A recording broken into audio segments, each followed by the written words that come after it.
इस पार्ट की शुरुआत वहीं से होती है जब इजुन बिना बुलाए मेहमान की तरह डिनर में पहुंच जाता है।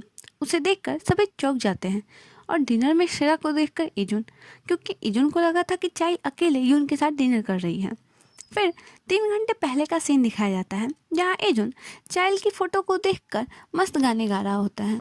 अंदर सा रोशन चेहरा, जुल्फों का रंग सुनहरा, ये नीली सी नीली आंखें, कोई राज है इनमें गहरा, तारीफ करूं क्या उसकी जिसने तुझे बनाया। अभी इजुन को उसकी फ्रेंड का कॉल आता है और वो उसे अपने पास बुलाता है।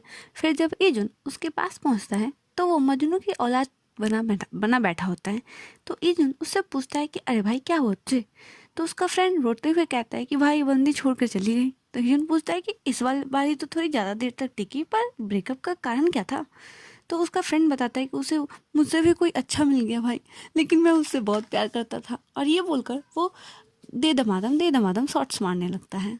इजुन उसे मना करता है, पर दिल टूटे आशिक किसी की बात थोड़े सुनते हैं। फिर वो पीकर टुन होने के बाद इजुन का फ्रेंड आउट ऑफ कंट्रोल हो जाता है और कहता है कि मुझे ब्लड चाहिए, ह्यूमन ब्लड।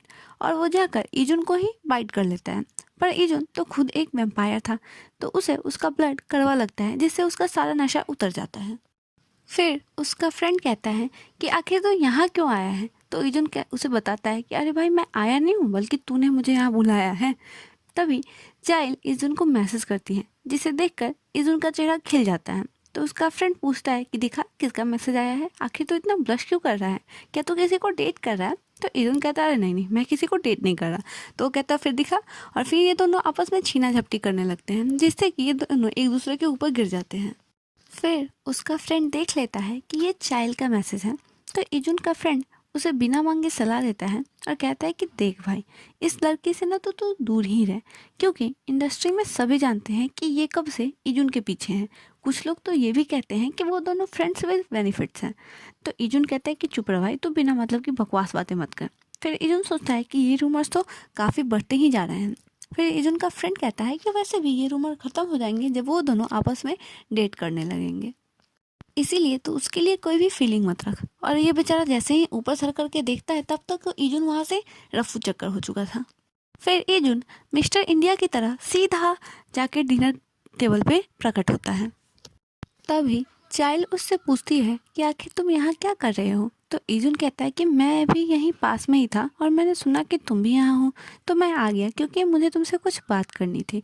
पर मुझे नहीं पता था कि तुम यहाँ अपने फ्रेंड्स के साथ हो। कोई बात नहीं, मैं फिर कभी बात कर लूँगा, अब मैं चलता हूँ। ये बोलकर वो वहाँ से जाने की करता है, लेकिन सेरा उसे रोक लेती है और कहती है कि अगर तुमने अभी तक डिनर नहीं किया है तो तुम भी हमें ज्वाइन कर लो।